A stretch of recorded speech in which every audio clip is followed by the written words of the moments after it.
प्रियवाल्को नमो नमः। जैसा कि विगत वीडियो में हमने बताया था कि हम अनुस्वार संधि पढ़ रहे हैं। अनुस्वार संधि में हमने अनुस्वार संधि के दो जो सूत्र हैं उसको हमने देख लिया था। देखते हैं अनुस्वार संधि। अनुस्वार का मतलब होता है कि मां को हम अनुस्वार में बदलते हैं। अनुस्वार का जो चिन्ह है वो इस प्रकार का होता है। हमने इसका जो सूत्र था, हमने इसका सूत्र देखा था। पहला मो अनुस्वार है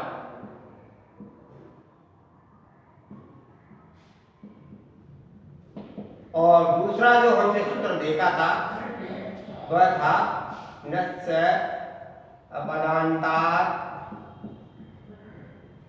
नस्य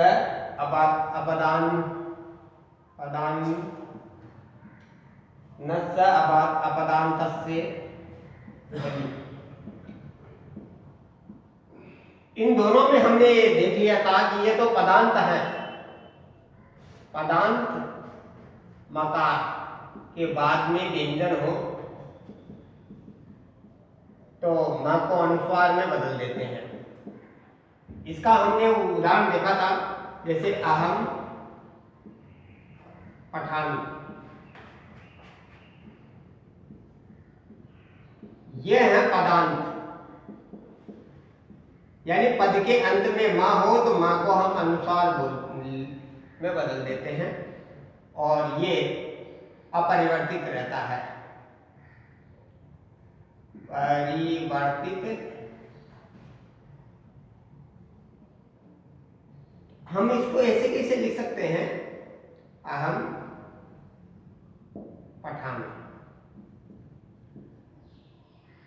अब हमने दूसरा जो सूत्र देखा था, यानी पदांत म के बाद में कोई भी व्यंजन हो तो म को अनुस्वार में बदल देते हैं। हमने ये देखा था और इसके कई बहुत सारे उदाहरण भी देखे थे। दूसरा हमने ये देखा था नस्य अपदान्तस्य जलि। अब मान लीजिए ये कह रहा है कि पदांत हो तो म को अनुस्वार कर देते हैं, लेकिन अपदांत हो, अपदांत के बाद में जल प्रत्यार हो। जल का मतलब होता है वर्ग का पहला, दूसरा, तीसरा, चौथा वर्ण, तीनों स से सलगम, स से षटकोण और स से सिलेट हो और इसके बाद में है हो, तो ये क्या होते हैं। और इसके बाद इससे पूर्व अपदांत शब्द होगा तो हम उसको अपदांत म के स्थान पर, अपदांत म के स्थान पर यहां अनुस्वार कर देते हैं इसको। जैसे हम देखते हैं अम प्लस गह, ये अपदांत है, कोई शब्द नहीं है। यहां मां है, मां को अनुस्वार कर देते हैं और ये वर्ग का पहला, दूसरा, तीसरा, चौथा या तीनों सा हो तो भी, तो यहां मां को हम अनुस्वार कर देते हैं और गह जोड़ देते हैं। जैसे और भी देख लेते हैं दूसरा उदाहरण जो हमने कल देखा था।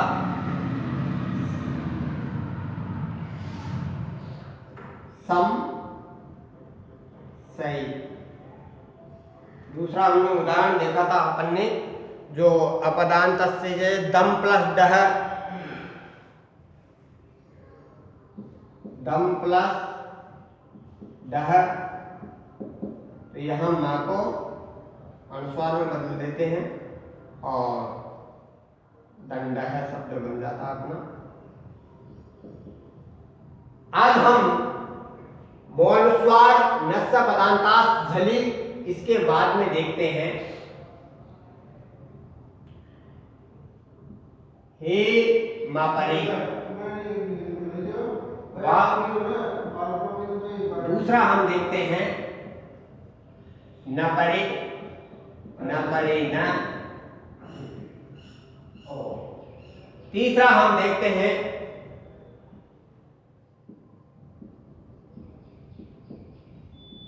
यवन परे यवला इति वाच्यम, बेति वाच्यम, वक्तव्यम, वक्तव्यम। एक और है इसका पांचवा, जो यहां लिख देता हूं आगे। पांचवा है समाश्रुति, समाश्रुति। देखते हैं, दो हो गए, हेम परेवा न परे न, यवन परे यवला बेति इति वक्तव्यम और समाश्रुति। इनके बारे में हम पढ़ते हैं। प्यारे बच्चों, जैसे कि ये लिखा हुआ है हेम पर हे म परे वा, वा का मतलब होता है वार्तिका। वार्तिका से तात्पर्य है यानी अथवा भी हो सकता है। जैसे यानी इसमें आता है कि म हो और म के बाद ह हो, मकारांत के बाद में ह हो, है के बाद में म हो, है के बाद में म हो, तो म को विकल्प से म है ये म ही रहता है, और पक्ष में ये तो अनुस्वार कर देते हैं, पक्ष में तो अनुस्वार करते हैं, लेकिन विकल्प से म ही रहता है यदि बाद में क्या हो, है और म हो। जैसे ये तो होता है पक्ष में, क्योंकि अपन ने पढ़ा था कि यहां नस्य पदांतास्य जलि, इसमें पढ़ा था कि जल प्रत्याहार कोई सा भी हो, यानी मां के बाद में यदि कोई जल प्रत्याहार हो। इसमें हम पढ़ा था कि मां के बाद में यदि कोई सा भी व्यंजन हो। अब यहां दोनों स्थिति आ रही है, तो पक्ष में तो अनुस्वार होगा ही होगा, लेकिन ये कहता है न करना चाहे तो मैं ही रहता है, विकल्प है अपने पास, विकल्प से मैं ही रहता है। जैसे उदाहरण है किम प्लस ह म ल या ति। हम लयति इसका अर्थ होता है चलाता है, चलाता है। किम यानी होता है क्या, तो क्या चलाता है ये शब्द बनेगा। म अब देखिए अनुस्वार करते हैं पक्ष में, तो अनुस्वार कर सकते हैं किम,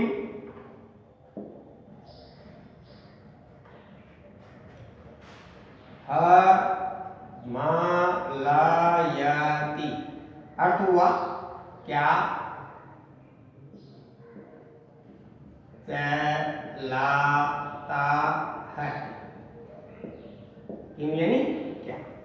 और विकल्प से हम करना चाहें तो इसी की संधि होती है किम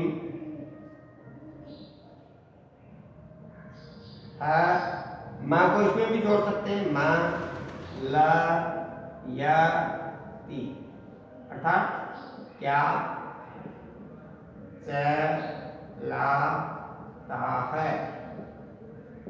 क्या है बच्चों, हमने देखा कि यह है वा, वा का मतलब वार्तिका से है, तो यहां पर म के स्थान पर अनुस्वार तो होगा ही होगा, लेकिन विकल्प से म को भी रख सकते हैं। ये पक्ष में अनुस्वार और विकल्प से म ही रह सकता है, ठीक है। यानी इसकी दो स्थिति, म की दो स्थितियां बनती है। ये अनुस्वार है, अनुस्वार की दो स्थितियां बनती है। ये माँ है, माँ की एक अनुस्वार बन सकता है और एक माँ का माँ भी रह सकता है, इसलिए दो स्थितियां बनती है यहाँ माँ की। पक्ष में ये तो कहलाता है पक्ष में अनुस्वार ही रहेगा और ये विकल्प से माँ बन जाएगा। ठीक है, देखिए प्यारे बच्चों, आगे हम देखते हैं ना परे ना। इसमें ये कहता है कि म के बाद यदि इसमें आया था हमारे हम, म के बाद हकार के बाद मां। अब इसमें अंतर क्या है, इसमें क्या है, मां है, हलंत मां है और इसके बाद में है हकार के परे नकार है, हकार के परे नकार है। तो यहां पर पक्ष में तो ये पक्ष में तो अनुस्वार ही रहेगा और विकल्प से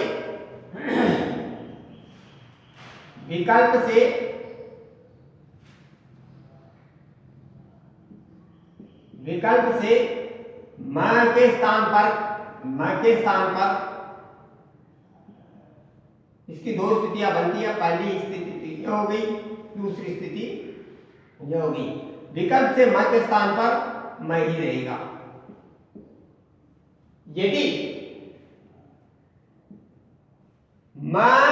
मकार के परे हकार और हकार के बाद में मकार हो तो ये स्थिति रहती है।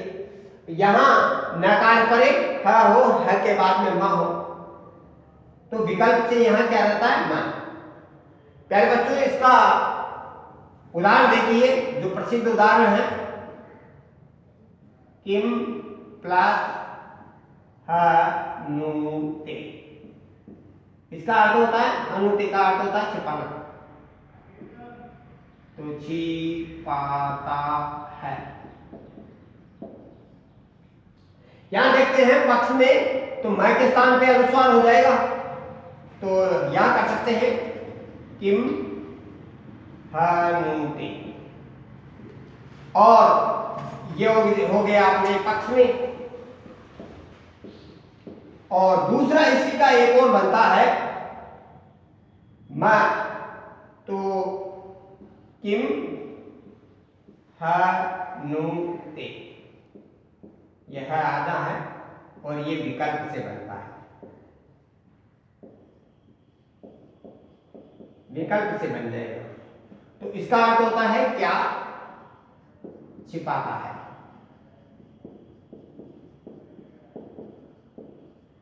और इसका भी अर्थ हो जाएगा क्या, छिपाता है।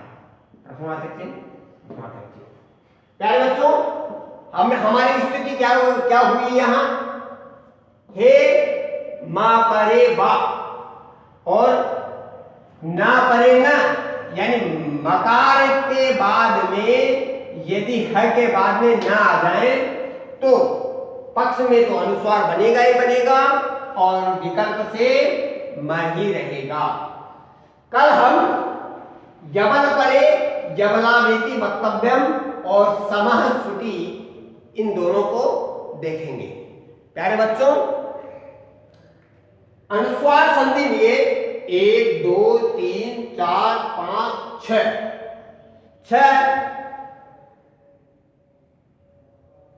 सूत्र हैं।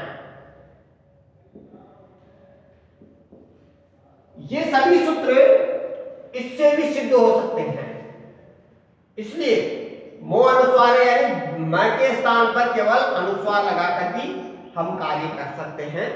और नस्य पदांत से जली, इससे भी ये हो सकता है। लेकिन कुछ शब्दों में जहां पर रुकावट आ जाती है तो वहां पर इन शब्दों का, ये जो सूत्र हैं, इनका प्रयोग करते हुए हम आगे बढ़ते हैं। कल हम समःश्रुति और यवल परे यवलावेति वक्तव्यम, इन सूत्रों को देखेंगे। धन्यवाद।